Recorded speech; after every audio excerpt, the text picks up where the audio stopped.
ሰላም ውድና የተከበራችሁ ተመልካቾቻችን ዛሬ ደግሞ ለየት ባለ ቪዲዮ መጣናል። ዳጣ ክፍል 95 ዳጣና ኤቢ አርግዘናል አሉት ደረጃን። በጣም አሪፍ ፓርት ላይ ነው ደግሞ ያቆመው። ዳጣና ዛላ ወደ ናታን ዞረች። እንዴት ነው ማታውቀው ዳጣ ብሎ ጮኸ ደግሞ ደረጃ ማለት ነው። ይሄ በጭራሽ እውነት ሊሆን አይችልም። እነሱ ፕራንክ ሊያደርጉት ነው። እሱ ግን አላወቀም ነበረ። ከዛም በኋላ በጣም ተናደው ደረጃና ማርታ ወጡ። ወደ አልጋ ቤታቸው ሄዱ። ደንግጠዋል። በቃ በጣም የደነገጥኩት። ከዛም በኋላ ወደ ናታን ዞረ።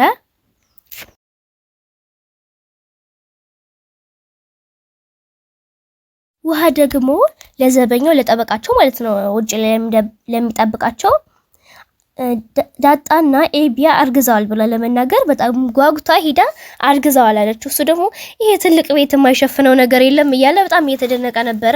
ደግሞ ዛሬ አንቨርሰሪያቸው ነበረ። ያከብርላቸው ፕራንክ ሊያደርጓቸው ነበር። ዛላ አንቨርሰሪያቸውን ፕራንክ እያደረጉላቸው። ከዛ በኋላ ደረጃ በጣም ደንግጧል። በነገራችን ላይ በጣም የደነገጠው ኤቢና እንትና ደግሞ ኤቢና ዳጣ አንድ ላይ መሆናቸው በጣም የሚያስገርመው። እንዴት አብረው እንደሆኑ እኔ በጣም ይገረመኝ። እኔ ራሱ ፕራንክ ነው ብዬ አላሰብኩም ነበር በነገራችን ላይ። ከዛም በኋላ ከማን ያረገዛችሁ ምናምን ብሎ አፋጠጣቸው ደረጃ ዳጣና ኤቢን ማለት ነው። ከዛም በኋላ ወይዘሮ ማርታ ደግሞ በጣም ደንግጣለች። ሊሆን አይችልም፣ በቃ ሊሆን አይችልም፣ ተረጋጋ ደረጃ፣ ተረጋጋ በማለት ደረጃ ልታረጋጋው ሞከረች። ከዛም በኋላ ደረጃ አልረጋጋም እንዴ ልጆች እንደዚህ ደፈረማ ቆርጬ ነው እንትኑን ማበላዋል ቆርጬ ነው ማበላው አለ። ከዛም በኋላ ናታን ያረጋጋው ተረጋጋ ምናምን አለው። ሂድልኝ ወደዛ ሂድልኝ አለ። ተበሳጨበት። ከዛም በኋላ ወጦ ህድትዘን ሰርፕራይዝ አላቸው። በቃ ለዛ ጠበቃው ያ ማለት ዘበኛው ውሃ ምናምን ሆነው በቃ ብዙ ሆኖ ሰርፕራይዝ አደረጓቸው። አባዬ ሁሉም ነገር ውሸት ነው፣ ሁለታችንም አላረገዝንም፣ እኛም በስራቸው ልናረግ ፕራንክ ልናደርጓቸው ነው አላቸው። እውነት አሉና ከዛ ኬኩን ዝቁ ማለት ነው ሊመታቸው በኬኩ። ከዛም በኋላ ሳቅ በሳቅ ሆኑ ማለት ነው። አንቨርሰሪያቸው ደግሞ 25 አንቨርሰሪ ነው። 25 አመት እንግዲህ በትዳር 25 አመት መቆየት ማለት ሰቡት እንግዲህ የዘንድሮ ትዳር ከሁለት ወር ከ3 ወር አያልፍም። እንግዲህ 25 አመት ማለት እሰቡት። በጣም ብዙ አመት እኮ ነው። እኛውን 25 አመት ሲባል እንደ ቀላል ልናየው እንችላለን፣ ግን በጣም ብዙ አመት ነው። አስደናቂ ቤተሰቦች ናቸው። ግን አሁን የሚያሳዝነኝ ደረጃ ከሌላ 2 ልጆች መኖሩ። እሱን ደግሞ ማርታ ብታቅ እንግዲህ የሚፈጠረውን ጉድ እኔ አልነግራችሁም መቼም እናንተ ራሳችሁ ታውቁታላችሁ። አጅሬው ደግሞ እንትኑ ዘበኛው ተነስቶ ዘራፍ ያለ ያገሩ ነውኔ እዚህ ይዘባረቅላቸዋል። ዳጣና ኤቢ ደግሞ ምን አደረጉ መሰላችሁ? የእርግዝና መመርመሪያውን 2 እንዲሆንላቸው የእርግዝና መመርመሪያው ትክክል እንዲሆንላቸው እንትን ቀቡት፣ ቻፒት ቀቡት። ከዛም በኋላ ለነ ማርታ ሰጧቸው ማለት ነው ለማስደንገጥ። ይሄን ሁሉ ለማስደንገጥ የተሰራ ፕራንክ ነው እንግዲህ እሰቡት። ማርታ ደግሞ ይሄን ሳቋን እያለች ቆይ ሰራችሁልኝ ትላቸዋለች። በጣም ገርሟታል ማለት ያስገርማል እኮ። ግን ዳጣና ኤቢ አንድ ላይ ተባብረው ፕራንክ ሰራው አስባችሁታል? በጣም የሚያስደንቀው። እኔ ራሱ በጣም ማለት ይሆናል ብዬ አላሰብኩም በነገራችን ላይ። ከዛም በኋላ ደረጃ ደግሞ ለኤቢ ያለውን ፍቅር ገለጸላት። በጣም ያናደርሽ ነው እንጂ እኮ እኔ በጣም የምወድሽ ምናምን ማለት የመጀመሪያው ናት። ደግሞ እኮ ኤቢ ማለት ትርጉሙ የአባት ደስታ ማለት ነው አይደለ? ስለሚወዳት ነው የአባት ደስታ ያላት። እሷ ግን ደስታውን በሐዘን ቀየረችለት እንጂ በጣም የሚወዳት ደግሞ ናታንና የዳጣ ጉድ እዚህ ላይ ወጣ። ምን አሏቸው መሰላችሁ? ትንፋሽ ሲሰጣት ለዳጣ አይቻለሁ አለች። አጅሪት እንትና ማነው ስሟ ውሃ ትንፋሽ ሲሰጣት አይቻለሁ አለች። ከዛም በኋላ ምን አለች አጅሪት ደግሞ ኤቢ ምን አለች? ተናገሩ ምናምን አለችው። እንትናም ባለፈው የሆነ ፓርት ላይ ክፍል 95 መሰለኝ 93 መሰለኝ ለኤቢ ለዳጣ ሲስማት ምናምን አግኝቷቸው ዘበኛው አልነበር እንዴ? ናታን ዳጣ ሲስማት ከንፈሯን ከዛም በኋላ ወገቡን መቷት እዛ ላይ የማይቻለው ምናምን አለ። ዘበኛው ደግሞ አለች ደግሞ አጅሪት እንትና ኤቢ ከዛም በኋላ ምን ተናገር ጨርሱ ምናምን አላት። ከዛም በኋላ ደረጃ ደግሞ አይ ዛሬ ደስታችን ቀን ነው ታይ ዛሬ ይቅርብን ምናምን አላት። ዛሬ ተወቸው እላችኋለሁ። በጣም ምርጥ ፊልም ነኝ ማለት ከምወዳቸው ፊልሞች መካከል አንዱ ዳጣ ፊልም ነው። ዳጣ ፊልም በጣም አሪፍ ፓርት ለዛና ዘበኛው ደግሞ በጣም ነው የተዋደዱት። በቃ ነው ወደዋለች። እንደው ያግባት አይተህ ማታውቀውን ኬክ በላሃ አለችው።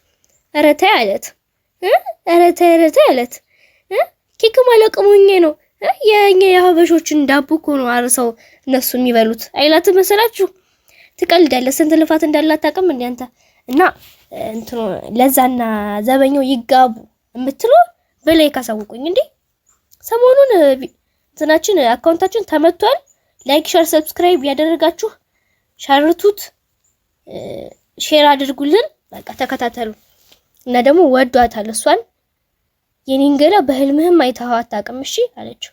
ዋየው አይሰራም ይድፋሽ ይድፋሽ አለችው። ከዛም በኋላ እናንተ ከተፈጠራችሁ ጀምሮ ስራዬን ያስረሳችሁኝ ነው። በቃ አትምጡብኝ ወደዚህ በወሬ ይዛችሁኛል አለ ዘበኛው። በቃ ለዛ ወደሽኛል እንዴ አላት አለችና ወልቅ ለብሳ ብትመጣ ራሱ እኔ አንተን አልወድህም አለችው። ግን እኮ ለዛ ስትስቅ እንዴት አባቷ እንደምታምር ታውቃላችሁ? ግን አስተውላችሁ ታውቃላችሁ? እና ደግሞ ከኤቢና ከዳጣ ማን ያምራል በመልክ? እውነታችሁን ተናገሩ። በመልክ ነው ጸባይ አላልኩም። እውነት ተናገሩ። ኮሜንት ላይ አነባለሁ ንገሩ። እና ደግሞ እነ ያዘበኛውና ለዛ ደግሞ ሊጣሉ ሲሉ አጅሪቱ መጣ። ተጣሉ እኔ ዳኛ ሆናችኋለሁ አለች። ከዛም በኋላ እንትና ደግሞ ምጥራው ምስር ማን ነበር ስሟ? እናንተ ያያችሁ ኮሜንት ላይ እስኪ ንገሩኝ። ምጥን የምትባለው ደግሞ እንዴ ትልቅ ሰው እኮ አይጣላም እንዴ አለች። ከዛም በኋላ አይ እኔ አገላግላቸዋለሁ ምናምን አለች። ውሃ ግን ብልጥ ስትሯት ጅል ስትሯት ብልጥ ደግሞ ጅል መስላ የሰውን ባህሪ እንዴት እንደምቀዳ ካወራር ከምን በቃ ቅድት ነው የምታደርጋችሁ። ግን ጅል ትመስላለች ግን ብልጥ ነች። እውነት ለመናገር ያው የህመም ምናምን ስላለባት ነው እንጂ ስትወለድ አጋጣሚ ነው ብለዋል እንግዲህ። እና ደግሞ አሁን ደግሞ ሊጫወቱት አንቨርሰሪያቸው አይደለ ሊጫወቱት ያዘጋጁት ጨዋታ ደግሞ የአንድን ሰው ባህሪ አስመስሎ መናገር እንትና ውሃ እንትና ደተለው የዘበኛውን ማለት ነው። የዘበኛውን አባባል ለይት አልተልላችሁ ነው አዳምጡ። ዋ አንቺ ቀልጠም ይጥልሻለሁ። ለዛ ቀልጠም የነምጥልሽ አንድ ግሽን ሰብሬ ደሮ ጠባቂ እንዳላደርግሽ ፈርዶብሻል። ይሄን መናቅሽን ብትተይ ይሻልሻል አላት። በሰበቡ ጉዳ ወጣች። በሰበቡ በጣም ጉዳ ወጣች እንትና ውሃ ማለት ነው። ዋ ይላል በቃ እሱ ደግሞ ሲያወራ የገጠር ሰው ስለሆነ ዋ ይላል በመሃል በቃ የሆነ ወር ሲያወራ ዋ ነገራችኋለሁ ዋ ነው የሚል ለምዶበት ነው መሰለኝ። እኔ ግን ለምዶበት ይመስለኛል። ቢ ደግሞ ደስ አላላትም። ደስ ያላለትን ምክንያት ልንገራችሁ። ናታንና ዳጣ አብረው የተቀመጡ ይወዳታል። ናታን ዳጣ በጣም የሚወዳት እና በዛ ደግሞ ትከፋለች። እሷ አትወድም። በቃ እሷን እንዲወዳት ብቻ ነው የምትፈልግ። ግን እኮ ኤቢ ናታን አትወደውም። እልህ ይዟት እንጂ እውነት ለመናገር እልህ ይዟት ነው። ግን ማለት ነው እንደው አትፍረዱብኝ፣ ይቅርታ አድርጉልኝና ኤቢ መልኩም የሆነ አክቷ ሁላ ደስ ይለኛል። ግን ይቅርታ አድርጉልኝ እንግዲህ አክቷ ደስ ይለኛል። በጣም የሚያምር አክተር ነች ሲጀመር እሷ ማለት። ከዛም በኋላ እቺ ደግሞ ዳጣም አሪፍ ናት። ትወናዋ ላይ አሪፍ ናት። ምንም አትልም። ዳጣ ደስ የምትል ስትስቅ እና ይሆናል የሆነ ፓርቷ ላይ የምታለቅስበት ፓርት የሚያሳዝን ፓርት ላይ ትችልበታለች። ናታንም አሪፍ ነው። ቆንጆ ነው። ቆንጅዬ ነው። ወደ ሌላ ነገር እንዳትወስዱ ግን ቆንጅዬ ነው። ምንም አይልም። ሁላቸውም አክተሮች ናቸው እና ላይክ ሼር ሰብስክራይብ ማድረግ እንዳይረሳ። እዚህ ቤት ደግሞ እየመጣችሁ ላይክ ሼር ሰብስክራይብ ኮሜንት አድርጉልን።